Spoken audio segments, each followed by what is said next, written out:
always going to forget.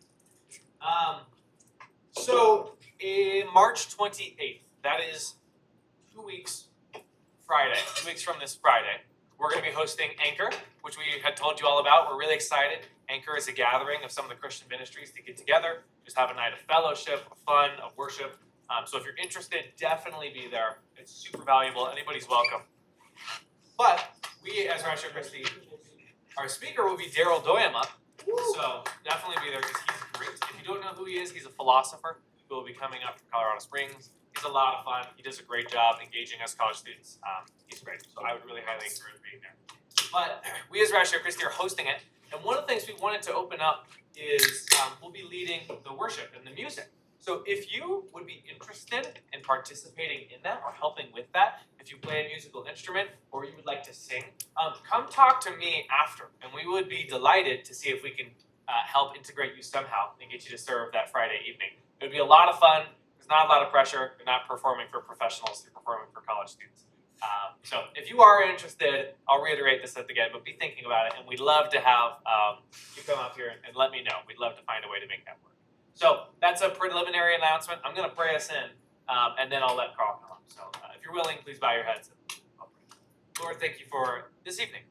Thank you for the gift of meeting, the gift of a beautiful day, and the sun being out, and just a reminder of what fantastic beauty we live in. I pray that we wouldn't take it for granted, nor would we take for granted evenings like this, where we can gather, we can have fun, we can have delicious donuts, and we can begin to think deeply about the important truths that matter. So I pray that we would do that tonight, help Carl to speak well, help him to speak truthfully and clearly. And I pray that you would just work through the entirety of this. In your name, we pray all these things. Amen. Amen. Carl? All yours, and I'll let you introduce who you are. All right. Well, so good evening. So,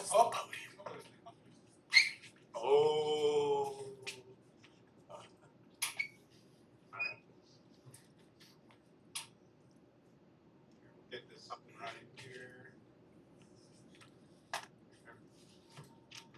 So I'm Carl Christianssen, for those of you who don't know me. So I'm the assistant director. Donald is the chapter director for this club, Rashi Christi. In addition to that, I'm a retired school teacher, and I'm currently an adjunct professor at Colorado Christian University, where I'm teaching in the science department. And I have degrees both in science and in science and religion. And so this is a really interesting topic for me. And this is something we keep pointing to through a number of presentations that we have. We keep invoking what's called the cumulative case for the existence of God. And what we're going to do today is actually think about, okay, what is that we keep invoking? So like, in computer programming, we always have these loops that we link to, right? And we're going to link to that tonight, okay? So, but here's where I'm going to start.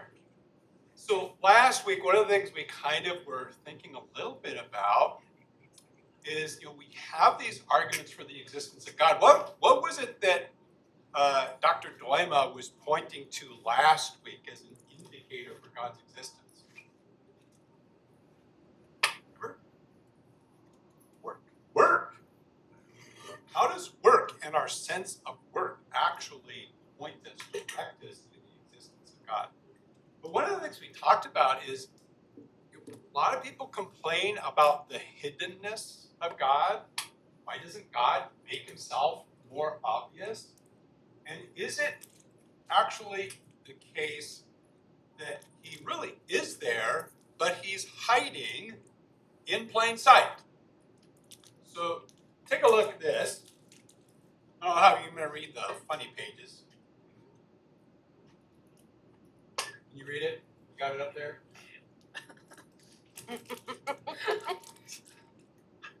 Some of you wear glasses. Some of you've had this happen. You're walking around, where did I put those stupid glasses? But I think we've probably all had that kind of experience where we're looking for something and it's just hiding right there in front of us and we just don't see it.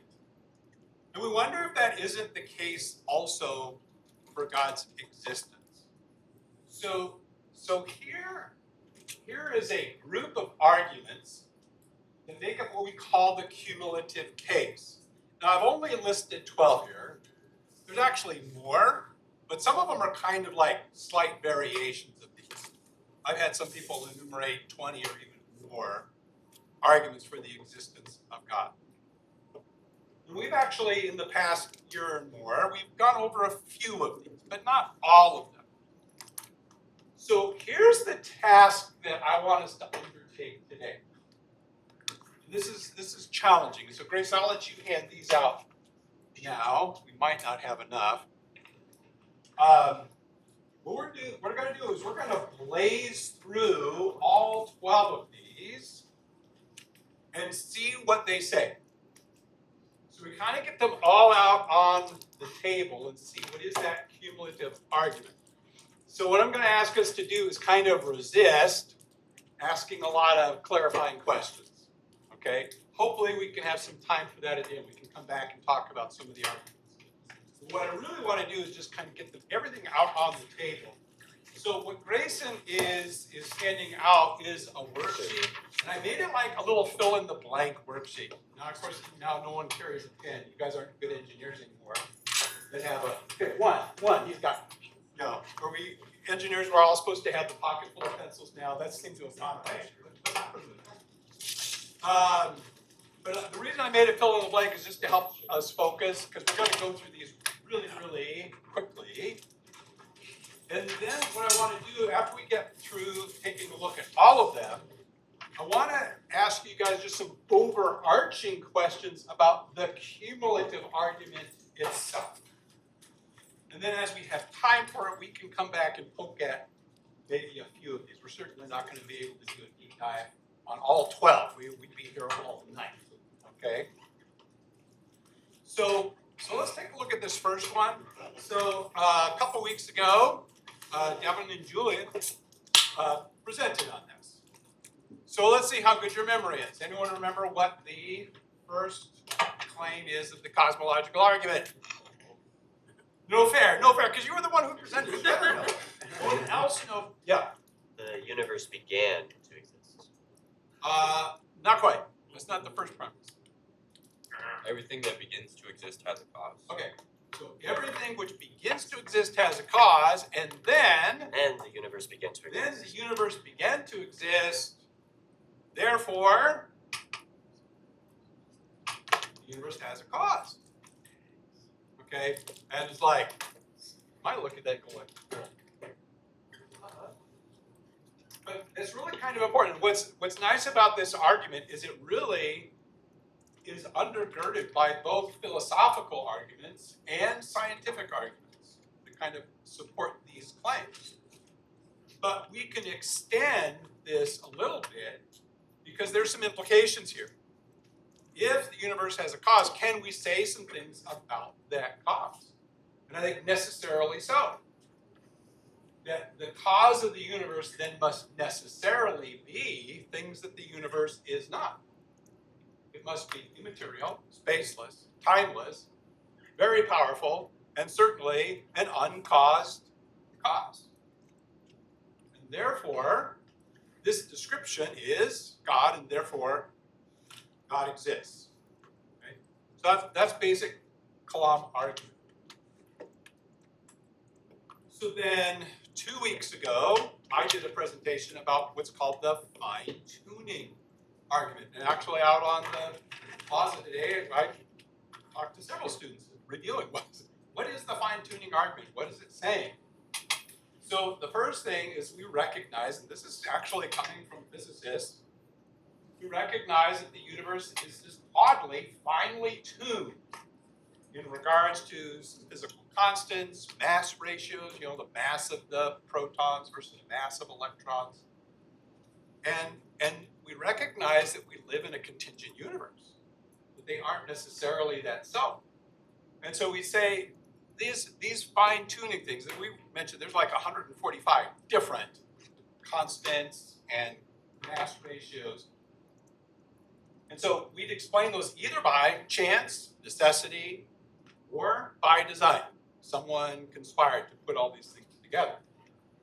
And what we reviewed a couple weeks ago is that we cannot explain this by necessity or chance, and therefore the universe exists by design. Right? Now, we actually can go a little further with that because we want to think, okay, well, does it say anything about the designer? And so when we think about fine-tuning, we look at not only just the initial conditions of the universe, what do we have to have in place to get the universe we have, but we also have what are called local conditions. What are all the things that had to be put in place to get a habitable planet that we have? And what we recognize is all of these local conditions don't all happen at the beginning, but they actually had to proceed in time in their instantiation. They weren't all just from the beginning. And so that gives us a clue. So like the initial conditions, necessity and chance won't explain all of those. And so the universe then, we'd say, is better explained by theism as opposed to naturalism or deism. Because deism will want to say, God started the universe going, and then he stood back and just let everything happen. And it looks like, especially from local conditions, there had to be regular interventions across the history of the universe to get the planet that we have today. Another argument for the existence of God is what's called the design argument. Now, this takes a lot of different forms. Last fall, I presented a version of the design argument, specifically focusing on the ability of spiders to produce spider webs as an example of design. So what do we notice with this argument? So this argument is also referred to as the teleological argument. Anyone know what teleology is about? Purpose, okay? That things exist for a purpose, which is an odd thing when we look at the thing. And even guys like Dawkins will say, well, at least it looks like it has the appearance of design. But then he wants to argue that there's natural processes that can do that. And I think we can foil those. So teleology indicates to us that we have purpose, forethought, intentionality to get what we have. There's a lot of arguments, examples that we can run through. And what do we notice generally, and particularly in biological systems, but I think we can see that happening and cosmologically as well, that we have these structures, we have these systems that are in place that are interdependent, and that they have a high degree of complexity. And some people invoke this term irreducible complexity. So you've got some kind of structure that if you were to take one part out of it, it would not function anymore. And of course, this becomes problematic on an evolutionary basis because we want to look to like stepwise production of things that we see in cells or in organisms and systems. But if you couldn't have this thing functioning with any one missing part, then we have no stepwise method of getting there on evolutionary terms. So it looks like somebody has thoughtfully put all these things together to get these highly complex structures or these independent, interdependent systems. So, so many cases we could look and say that the complexity that we see there cannot be explained simply by chance or necessity. Therefore, there must be intelligent agency that's working to put these things together. Now, similar to the design argument is one that really focuses on biological information. So now I've got a picture of what up here? DNA, okay? DNA is so interesting. It creates some real perplexities for for scientists as we take a look at the world. Because what we notice with DNA, and it's not just DNA, frankly, but it's something that we notice, first of all, about information. So information, so there's different kinds of people who study information. We have to be really careful about defining what we mean by information. Does a pile of leaves in your backyard contain information? Yes. Yes, it actually does. However, we would say it's very low complexity and highly probable that that would happen. Okay, so we're going to say something particular about the information. This isn't just any old information. This is information with high specific complexity. Okay, so for instance, the Shakespeare sonnet, highly complex arrangements of letters. This is no normal arrangement of letters, because the letters themselves have meaning, right? They form words that attach to meaning, and we even have phrases in sonnets that evoke other ideas collectively as a bunch of words. So it's more than just a bunch of letters, and we'd say they're highly improbable. So this kind of information, we say, only comes from an intelligent source. No one's going to be willing to say that a Shakespeare sonnet just happened because a bunch of monkeys were typing on a typewriter. It didn't. It didn't. We know by experience that these come from an intelligent agent. And so what's interesting is when we look at DNA, which is a code that will actually code for real things, and actually the cell reads that code, quite literally, reads that code and uses it to construct proteins in highly complex systems. And even proteins that will do other things. So even the proteins themselves then end up containing information. And will also produce other very complex molecules like glycans and lipids that are parts of cell membranes that also hold information. So it's information that specifies information. Very high complex system here. So if we find this kind of information inside a cell that defies an explanation by chance or necessity, then we'd say there must have been an intelligent agent behind that would have been able to construct these things.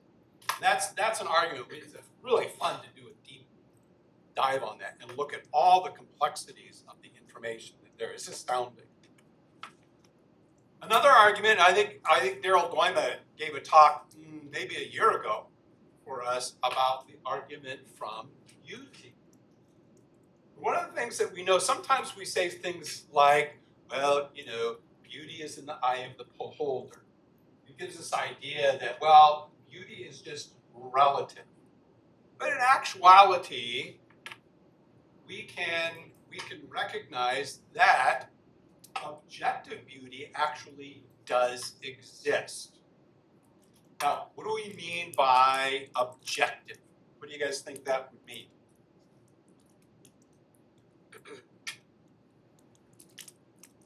Yeah. Fact. Okay, so fact in what way, Cole? It's beautiful regardless of who's observing it. Okay, It's so beyond me as an observer, I'm not the only one that can assess this. And multiple people can agree that something is beautiful. And we recognize that it's not just me that's determining that it is beautiful. There is something outside of me that recognizes it's beautiful.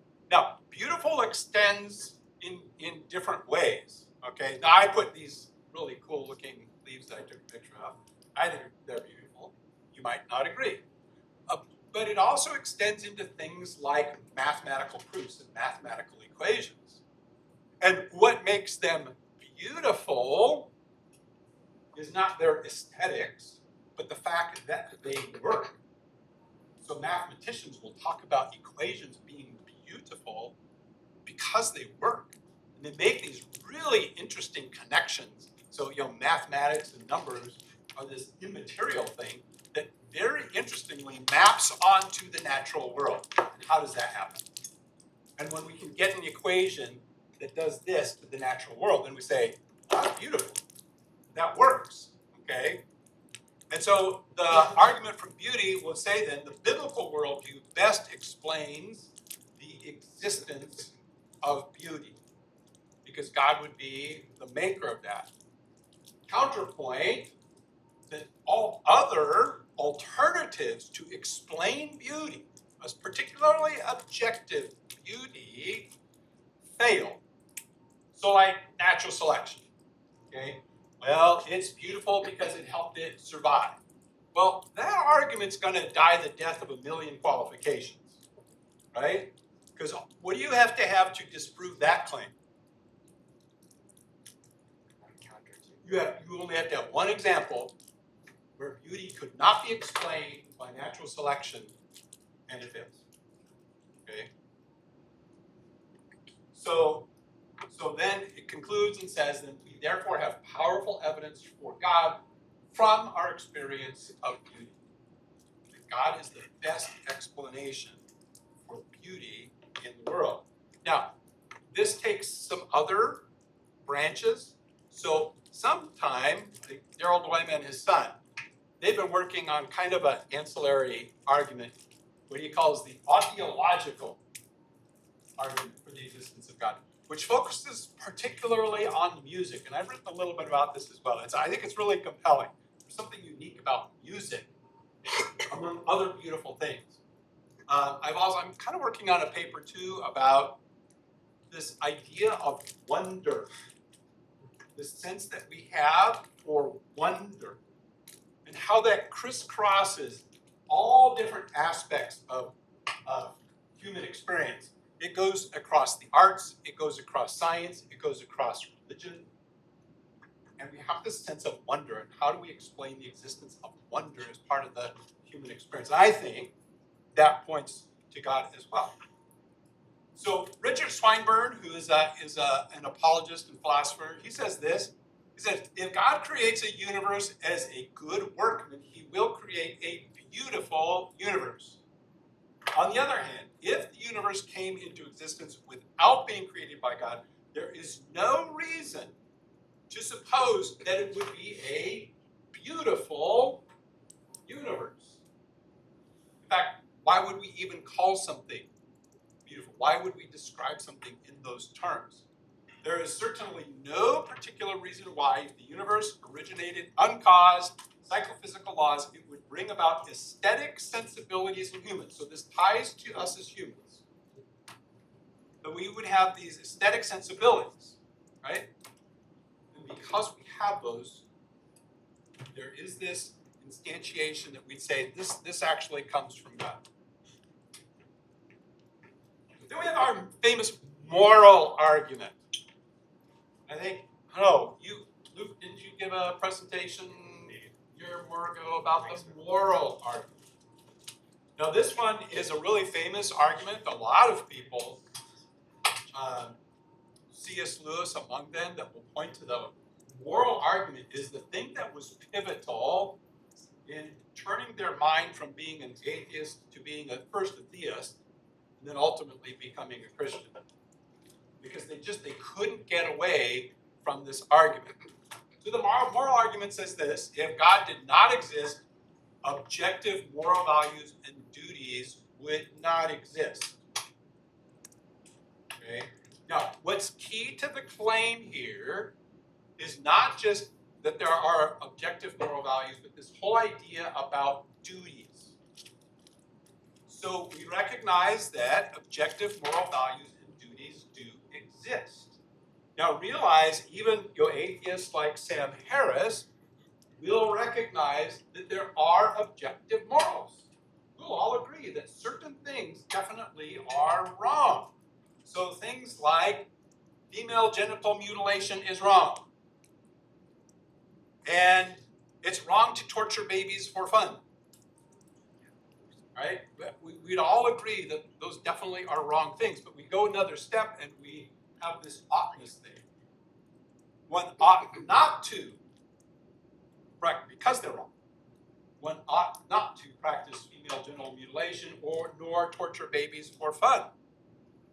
So where we have the problem, so then we're saying therefore God exists, okay? Because these moral objective morals exist, but also these moral duties, this sense of oughtness. And what any atheist would have a hard time explaining is that oughtness problem. We call it is-ought problem. How do you explain the oughtness of that? Then somewhat related to that then, because this ties into moral sensibilities, is what's called the evidence from human freedom. So I wrote this up. I couldn't find a good syllogism for this, so I just wrote this. So under naturalism, we are only products of blind, purposeless indifference. Now that quote's coming from Richard Dawkins. That's how he describes the world under natural selection. That's what you would get, that's what you would expect under natural selection. So our actions are merely products of biochemistry, firing of neural synapses. So then we are under the direction, as it were, of deterministic processes. Whatever you do is just a result of biochemistry and what's going on in your head. Therefore, you have no moral responsibility in any impression. And this is what Denton would say, who was an atheist philosopher. He said, any impression that you have free will is purely illusory. It's not real. Okay? You're completely under the purposes or the processes that are deterministic. But the very capacity that we have to make moral choices, I think we have this sense that we have the ability to make moral choices. After all, if we can identify objective morals, we also recognize we have the ability to make moral choices. And we think about that not only can we make moral choices, that then there ought to be consequences for those who make poor moral choices. We're not going to let you off the hook. We're not going to say, well, that was just your brain firing and you did bad, but oh well, you're not really responsible for that. So what this does is it implies the existence of a higher power who grants this freedom to make these moral choices, to rise above our biochemistry and make these choices and identify good and evil and choose to do one or the other. And so thus a moral responsibility that could not exist without such a being. There's some being outside of us who has implanted this in us. Then another argument is what's called the argument from reason. Who's this fellow? That's C.S. Lewis. So the one who actually was very moved by the moral argument and ultimately became a Christian, a great author, but also a Christian apologist, he wrote extensively about this idea, the argument of reason. And if you ever read his book about miracles, it's a very interesting read. And what he's really doing in the book is he's making a case over theism versus naturalism. So he's very, very careful to outline what happens under naturalism versus what would happen under theism. So in one of his essays that's found in God in the Dock, it's a book of a collection of his essays, he says this: I see no reason for believing that one accident should be able to give me a correct amount or a correct account of all the other accidents. Now here he is in the case here, he's actually thinking about how do we explain the universe and our solar system coming together. Okay, that's the context. He said it's like expecting that the accidental shape taken by the splash when you upset a milk jug should give you a correct account of how the jug was made and why it was upset. Right? Why would one accident help us explain another accident? So the argument gets formed this way. He said, no belief is rationally inferred if it can be fully explained in terms of non-rational causes. Okay. So what are we thinking about non-rational causes? What is he talking about? Chance. Okay, and so what would some of those causes be?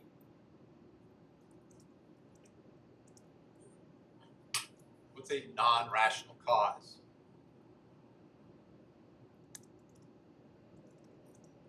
Randomness? Of what? What would be a random thing that would be a non-rational cause? Well, how about something simple like a chemical reaction? Okay, there's nothing rational about a chemical reaction, right? But if I can explain, you say, you would not say something is rational. You would infer that it is rational if it was brought about by something non-rational. We can't invoke these emergent properties, which some people try to do, but that's vacuous. That's like waving a magic wand, just saying it just appeared, and you really are doing magic. So we're saying you cannot have something become. We can't explain something as rational coming from something that is non-rational. And so he goes on then to say, if naturalism is true, then if it's true, then all beliefs can be fully explained in terms of non-rational causes, which would mean what?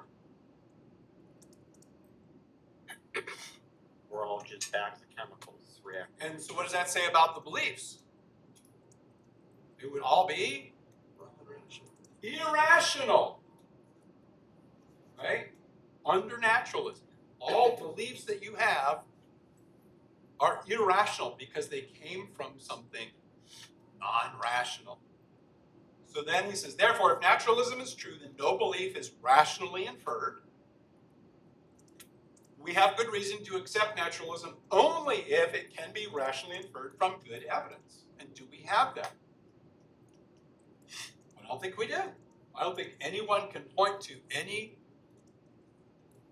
force of laws, natural laws, that would explain anything that would be we'd call rational. So therefore, there is not and cannot be good reason to accept naturalism. So notice what he's pointing to here. It's really at the base, it's about naturalism. But he's using reason, our ability to reason, to say that naturalism cannot be a good explanation for that, and therefore we have to be thinking about something supernatural. And this is what he does in his book on miracles. Right? He's not talking about who this source is, but it has to be something supernatural. We can't invoke naturalism. So then, somewhat related to that is what's called the argument from consciousness. So now this involves our rational abilities, but more so. So we're saying if what we tend to experience is that the universe actually is intelligible. So Albert Einstein was famous for saying, the most incomprehensible thing about our universe is that it's comprehensible. How do you get there? How do you explain that? But this is what we encounter. We live in a universe that we think is intelligible. And so not only that, so that means there's two sides of that. It's saying something about us, but it's also saying something about the universe itself.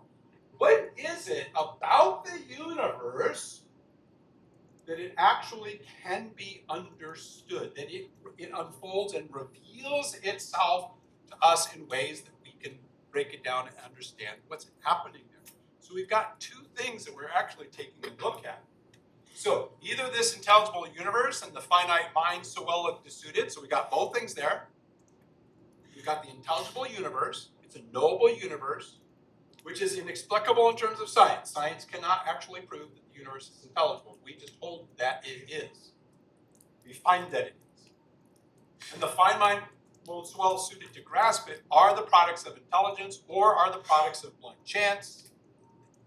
Not blind chance. Blind chance fails to explain that. Therefore, this intelligent universe and the finite mind so well suited to grasp it are products of intelligence. There is an intelligent agent behind our sense of consciousness. And of course, consciousness is probably one of the biggest mysteries in science. We have no clue where that comes to. Even neuroscientists notice like brain things that are firing when we say we're conscious, but the causal link is very distant, very distant.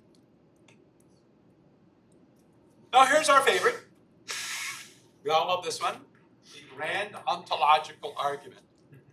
And this is a real interesting one because this one stems purely from logic. Okay? And so I'm gonna take my cue from this guy. So this guy, anyone know who this is? You're supposed to be? Anselm. Yeah, this is Anselm. So he was the one who first formulated the ontological argument, and it's been batted back and forth for hundreds of years. Okay, it's caught a lot of attention. Sometimes it kind of dies away, and sometimes it comes back. And frankly, right now, it really has come back as a real credible argument. And one of the recent guys who's done a lot of work on it is this guy, Alvin Plantinga. He's now I think he's professor emeritus now at Notre Dame in philosophy. And here's how he breaks it down, because he does some real interesting things with the ontological argument. So he starts with this. So we're thinking, so philosophers like to do this. So we're not just thinking about this world, we're thinking about possible worlds. We think we live in a contingent universe. This universe doesn't necessarily have to be the way that it is, it could be something else. Okay? So we're thinking about, okay, so we have to first accept this idea that it could be possible that in some world that their maximal greatness is instantiated. It's there. Okay? And then what the ontological argument does then is say, okay, so necessarily, and this is really the interesting thing that Plantinga does with the argument, is he talks about not just he recognizes that this must be a necessary being, not a contingent being, a necessary being that would be considered maximally great. Okay? And so necessarily then a being is maximally great only if it has maximal excellence, not in just that one world, but in every world. Okay? Because if he was only in this world, then he would be something less than maximum. So he must be maximally great in every world. And then Plantinga goes on to kind of qualify what are we meaning by this maximal excellence. So the being has maximal excellence in every world only if it has omniscience, omnipotence, and moral perfection in every world, including the actual world, the one we are in. That's the ontological argument. A lot of people don't like it because it's what we call an a priori argument. It's we only derive the conclusion by reflection, not by experience. So some people are kind of feel like, well, this is like some wordplay here. There's a word game going on here, right? But it's actually a very good argument, logically good argument. Okay. Another argument is from religious experience. And some people who are, let's say, very empirically minded, scientists, STEM kind of people, I think in particular, shy away from this kind of thing, thinking that the personal experience that you have could in any way be meaningful. But Richard Swinburne writes quite a bit about religious experience. He says, if someone has an experience, then they are justified in believing they had that experience, provided they have no epistemic defeaters for that experience.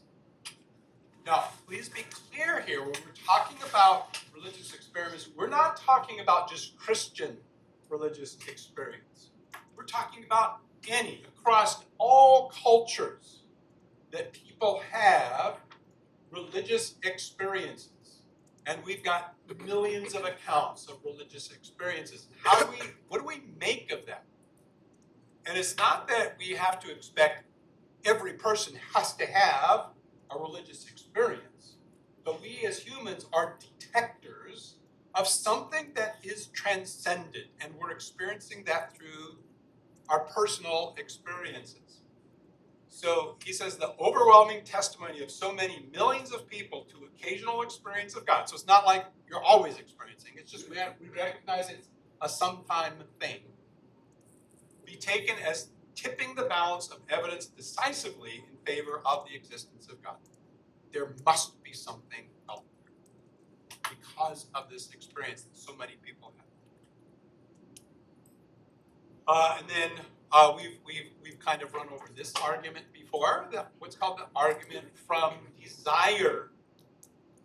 So here Lewis, we'll invoke him again.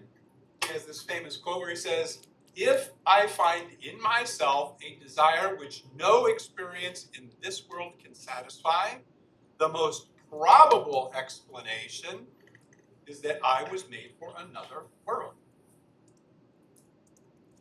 That's really interesting to think about.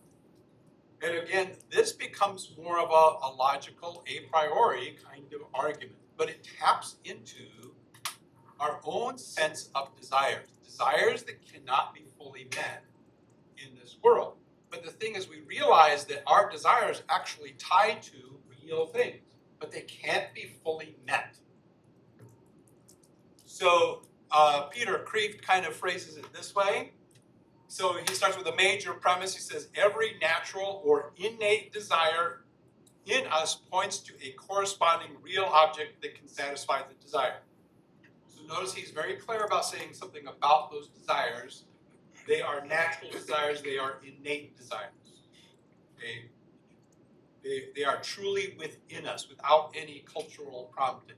Okay? So innate desires. And then the minor premise here says there exists in us a desire which nothing in time, nothing on earth, no creature can fully satisfy.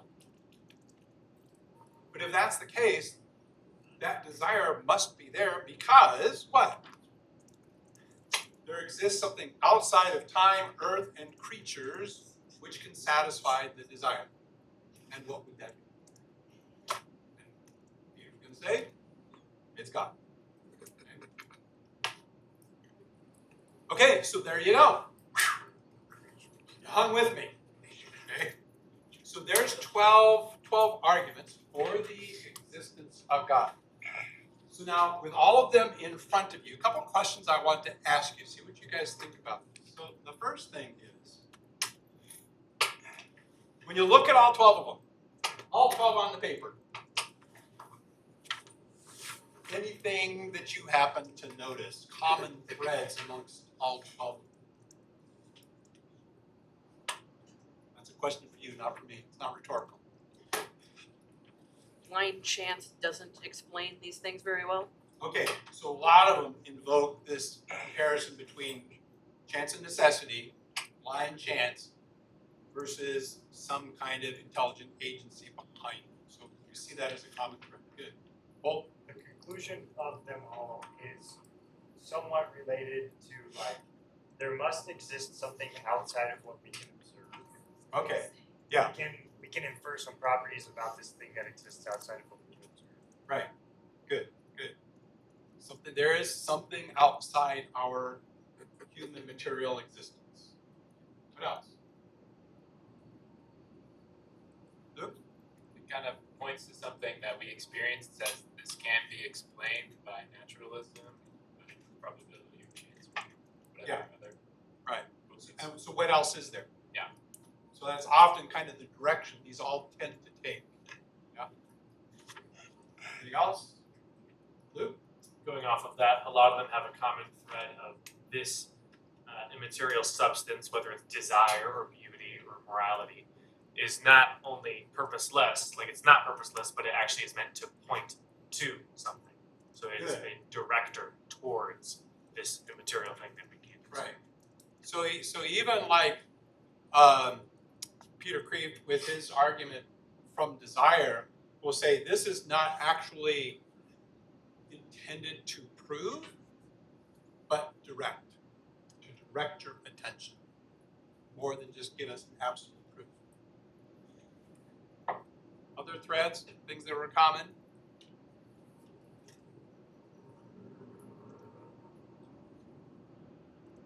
Do you notice anything about the concluding statements about who or what is getting invoked here? God.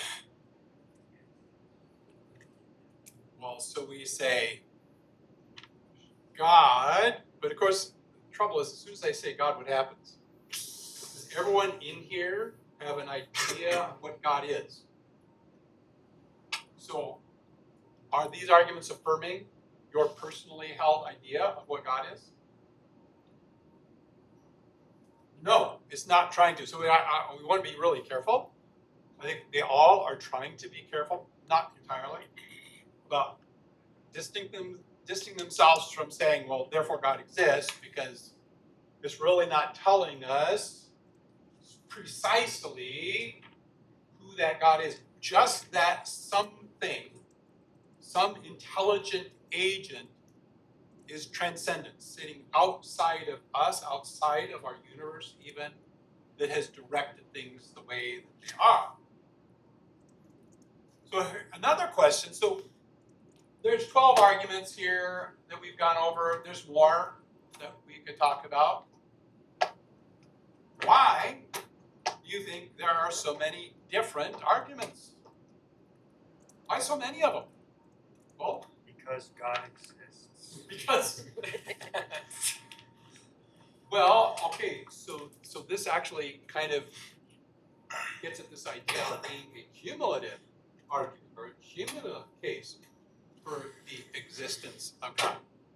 That we have all of these different arguments collectively strengthens this argument that God exists. And that's why we've got the rope sitting up here. We've talked about this before. You know, what happens if you got multiple strands?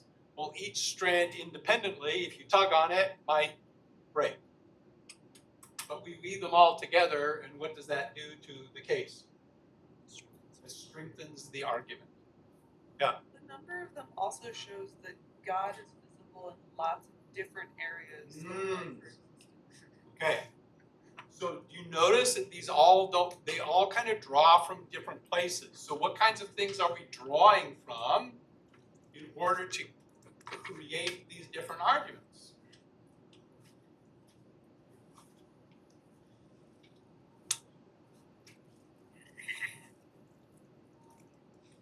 Biology, cosmology, like experience.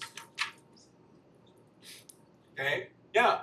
So personal experience, logic, and then a whole bunch of different science kind of areas: biology, cosmology, physics. So the whole idea is these are being derived from different places, not the same place. So one of the things, maybe I don't know if this occurs to you or not, but each of these arguments actually hits at a different facet of God. Now, on one hand, we say God is simple, meaning God doesn't have parts. Okay? But there's also this complexity to God. That God has different facets, as it were. And I think what these arguments serve to do from our finite human perspective is we notice different facets of God that are being demonstrated. Okay, so there's just not one argument that is going to do it. So no one argument that we could come up with would sufficiently have a definitive proof for God's existence. But collectively, they make, I think, a very compelling case for God's existence. Again, I keep using the word God, but we're talking about some theistic being, right? Intelligent agent that's out there. So the other thing to think about, well, somebody must think it was important to make all these good arguments. So why do you think it's important to make good arguments for the existence of God? Well, If we don't, then we're kind of foolish. Like, what's the point in believing something if there's no good reason to? okay. Okay. So one is we think our beliefs, our justified true beliefs, need to be supported with some kind of evidence. And it would be a huge waste of your time to like go to church and worship a God who's not real. Right. So when we talk about things like faith, we always say we don't believe in a blind faith. That's not biblical faith. Biblical faith is based on evidence. And so the question is, what evidence do you have? Now, gospel writers will point to actual physical evidence. But these are a little bit different. So one of the things I'll contend is that having a belief in God, that God exists, becomes foundational to all other beliefs. Whether you believe God exists or not. Because it's from that belief that all other beliefs are going to follow. So I think it's important for everyone to be very, very clear on why you believe either God exists or does not exist. Okay? And a couple scripture passages. Anyone got a Bible? Someone who look at Hebrews 11:6. Somebody get Jeremiah 29:13. Got that? Raise your hand. Okay, got that? Someone get Psalm 36:9. Got that one? Okay, someone got that. And the last one, 1 Corinthians 2:14. Okay. Okay. Hebrews 11:6. What's it say? 1 second, sorry. Wait. Yep. He doesn't know where Hebrews is.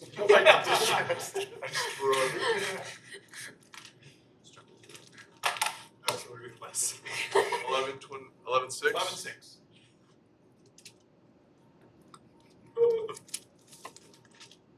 Pages are thin.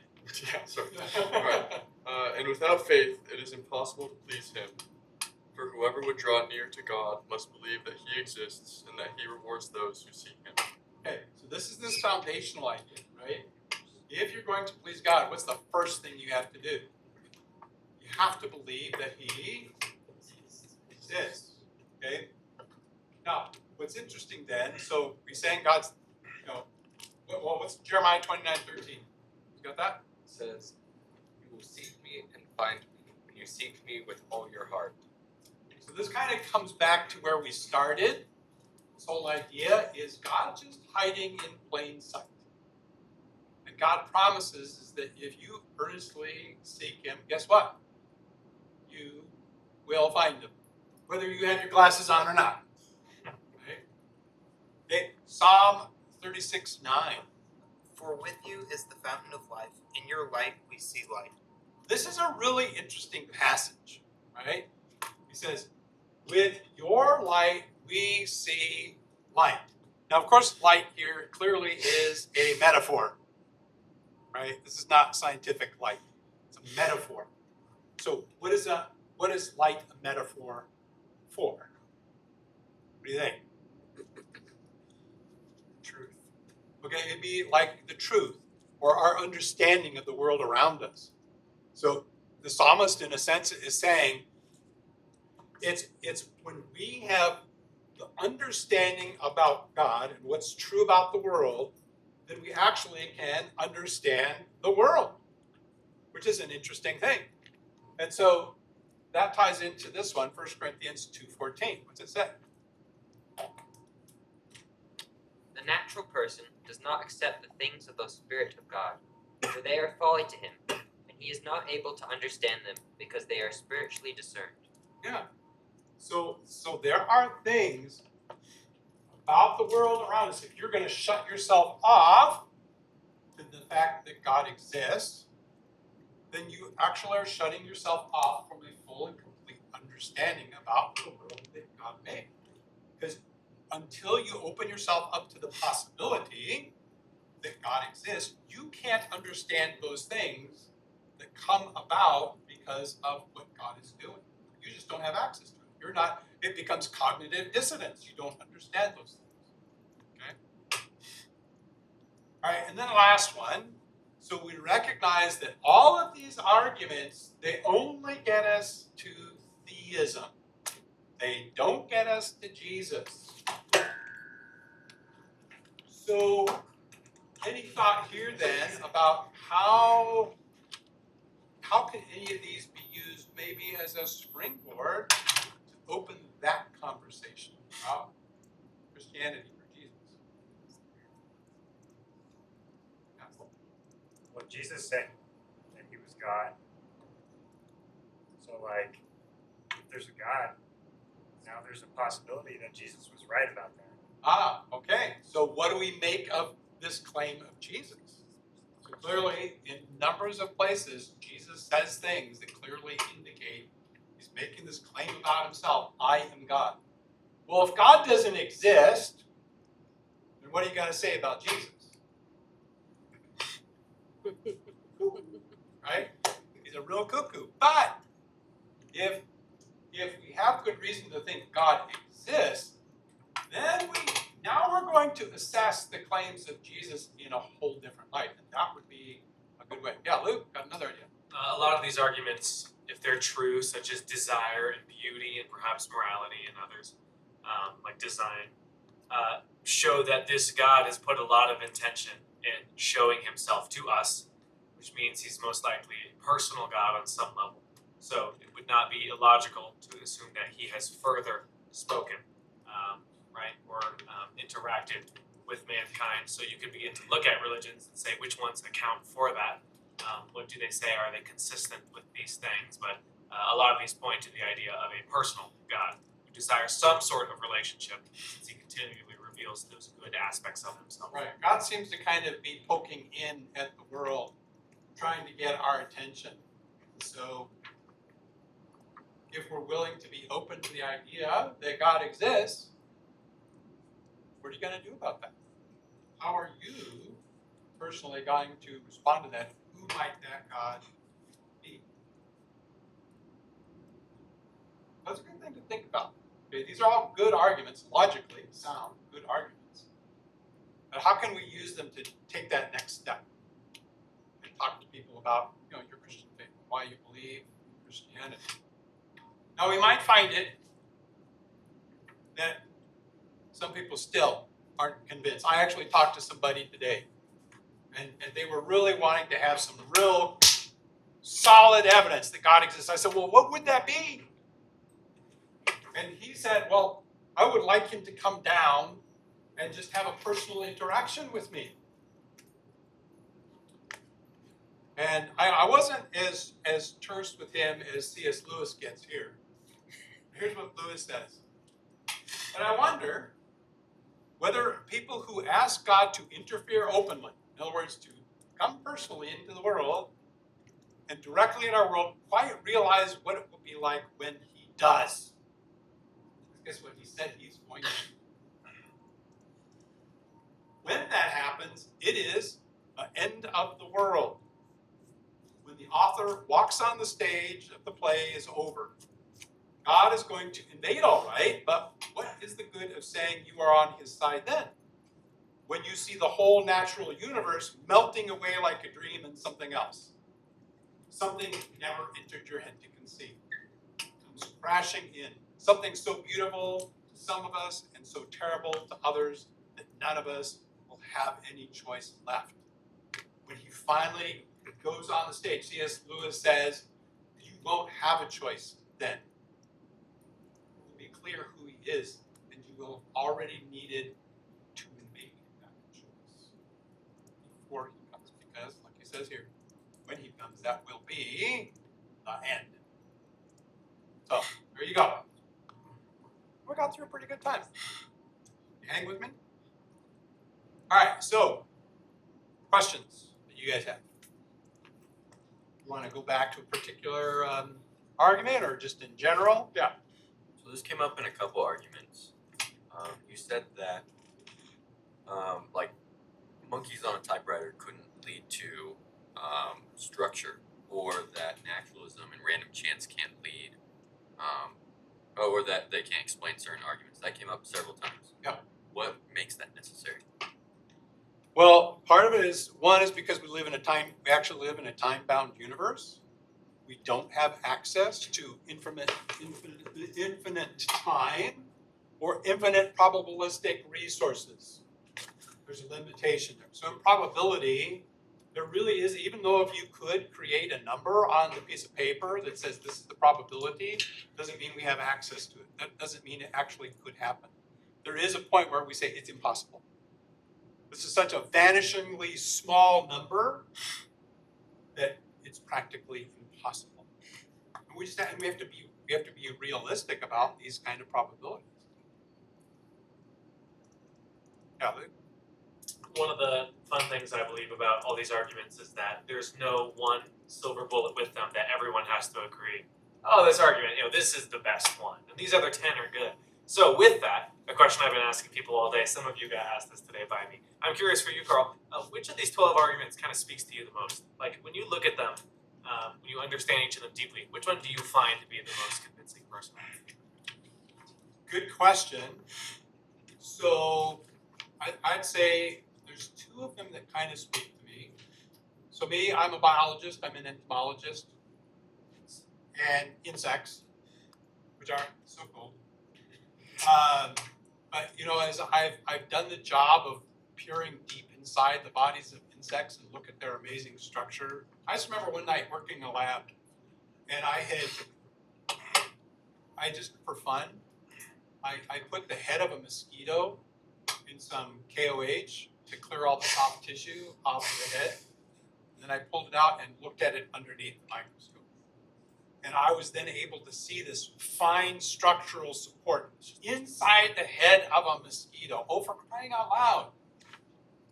And there's more to it. And I've given a talk before years ago about what we see as just only way to explain these structures within something even like the head of a mosquito just defies a naturalistic explanation, because we have these novel structures that we cannot point to slow, gradual development, and yet they all need to be there all at once for any one of them to function properly. They wouldn't give you an advantage if these three other things were not there at the same time. And so, just mind-blowing. Just as a biologist, the intelligent design argument appeals very strongly to me. But then I'd also say the argument from religious experience, I think, speaks to me. Because I personally have had a number of occasions where I truly have felt that God has spoken to me and directed me, and not in ways that I would want to go. Things that were unexpected. I didn't see that coming, And one particular time was actually somewhat of a chastisement that corrected my own thinking, right? So it's not wish fulfillment, right? So yeah, so I think those two really kind of ring to me. Yeah. The moral argument.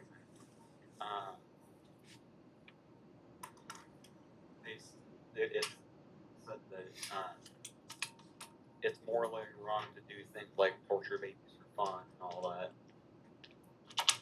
An atheist could argue that our moral compass to not torture babies is kind of baked into us, because the groups who did torture their babies ended up dying off because they were torturing them. And so I'm wondering, what's the rebuttal or whatever to that? Well, I guess first of all, I would say, do we really think there was a culture at some point in time that really did torture babies for fun? There's no evidence for that. but that seems, given what we see in nature, we don't see animals out in nature torturing their own babies for fun. It's just not a thing, right? But we all have, the point with that is not that just we identify this as wrong, we further go to say there's that oughtness to you. Even if we recognize it's wrong, then we go a step further and say you therefore ought not to do that. Why should I be compelled to not do a bad thing? That's the problem that we have in terms of atheist kind of version, who an atheist can recognize that there are objective morals. It's the oughtness. I did want to point out, apparently there's a crab or whatever that does eat its own babies, apparently. Well, so there are a number of animals that do eat their own babies. There is cannibalism in the real world, in the natural world, and even under human circumstances, cannibalism happens. So we have to be kind of selective. It's not that we know what all of those objective morals are. We don't have to define that. All we have to, with the moral argument, all we have to recognize is that there is at least one. There's one objective moral that we can point to. We don't have to come up with a big long list of them.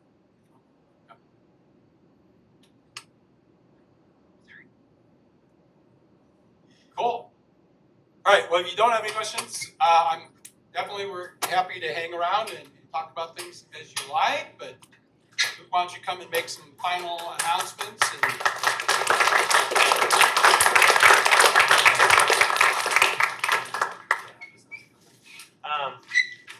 Okay. Thank you, Carl. Appreciate it. Yeah, thanks for being here, everybody. I enjoyed that a lot. I have two encouragements and exhortations before we leave.